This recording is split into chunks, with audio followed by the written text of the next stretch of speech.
Hello once again. This is part 2 of the earlier video that I've just uploaded, which would be part 1. I was talking about the Karna Pichashini to all of you today.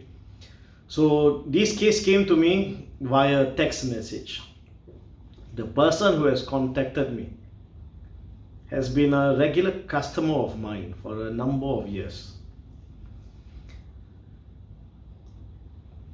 This gentleman contacted me on the 7th of January via text message talking about an encounter he had whilst asleep, whereby in a dream he saw this female, very beautiful female lady dressed in a traditional clothing that is reminiscent of a place in Rajasthan. He could only see her side profile, but he noticed this lady only because at first in his dream he was seeing two children, a boy and a girl, playing. It was dark. They were playing. It was his dream. He observed the children playing from a distance of several yards, maybe 20-30 yards away, because he measured the distance through showing me, when he was in consultation with me at my premises, how far it was from my shop to the lamppost, which is about 30 yards. Or in case we're talking about meters, about 20 meters, 22 meters away, he noticed first a black shadow. The shadow gradually came closer. From the side profile, he noticed a very beautiful lady who had golden colored skin, as he said it. She was dressed in a traditional garment that is in line with Rajasthani women's cultures. And he saw her from a side profile.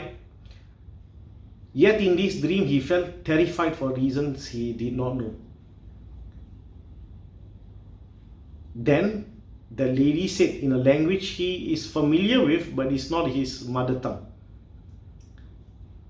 "Run away, children, or I will eat you up."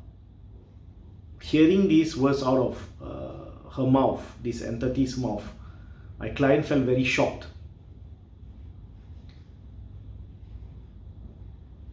It was totally unbecoming of such a beautiful person to say such violent words.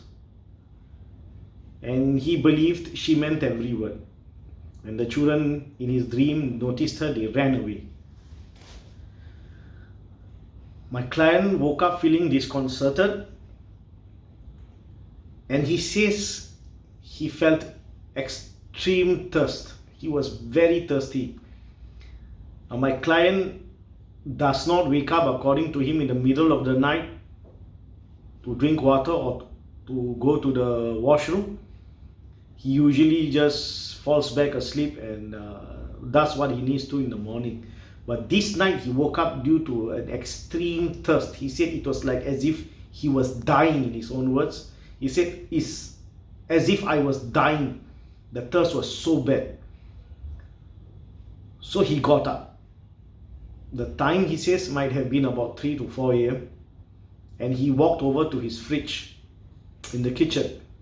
Before he could open his fridge, he heard sharp knocking on the fridge, which shocked him, according to him.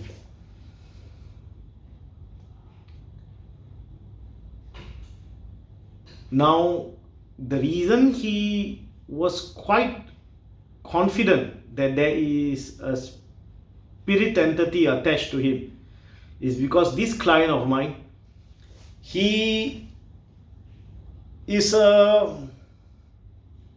collector of spirit amulets, so to speak.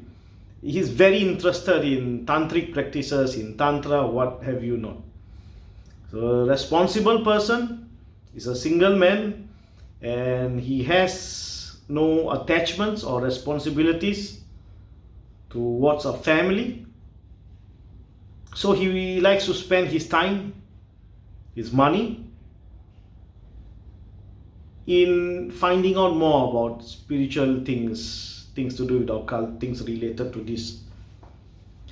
Now, I suspected that there may be something amiss, and I told him to come down on Monday, which was on the 12th of January, to see me in the evening so that we could figure out what was going on.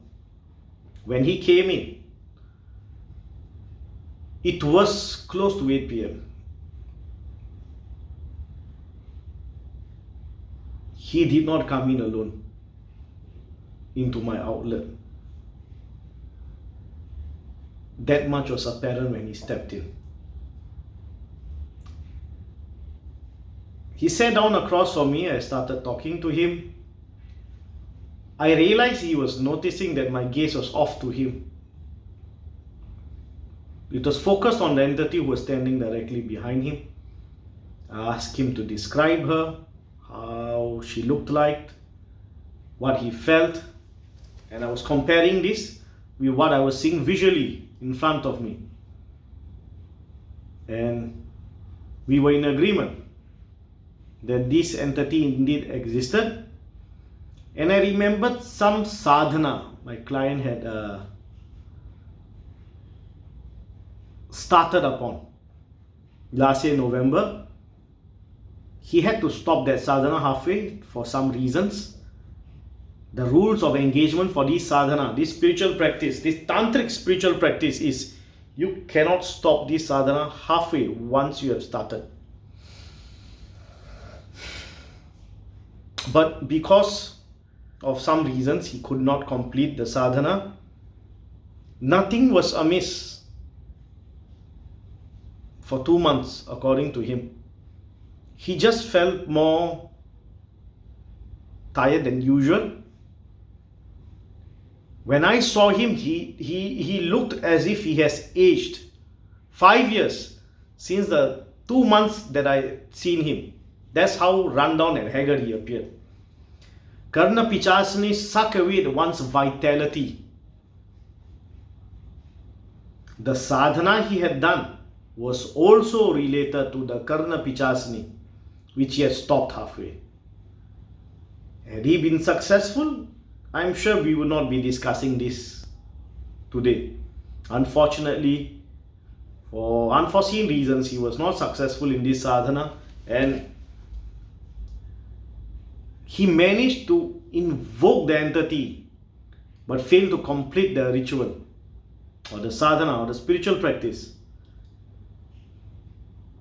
The Karna Pichashini was patient, silently sucking away his vitality, removing his energy like a psychic vampire.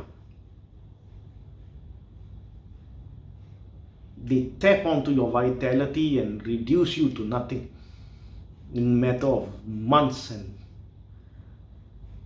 I feared this is what was happening to my client. He did not seem cognizant of this fact. He just complained of an extreme thirst. When I told him the identity of this entity that was attached to him, he wasn't surprised. I'm sure my client knew more than he was telling me. But my job is to help you, not pry and ask personal questions. So I agreed to help this client of mine. This was just this week on Monday. And I told him certain things I needed for a ritual to relocate this Karna Pichashini, because they are very hard to banish. They are free to go off as they please or to relocate, but they cannot be simply chased away or destroyed. This entity has never been human, has never taken human life. You cannot destroy her. Now my client lives alone again in the west side of Singapore. On the day that I was to go to his house, It started raining so heavily, which was yesterday, that visibility was very poor. I was afraid to drive.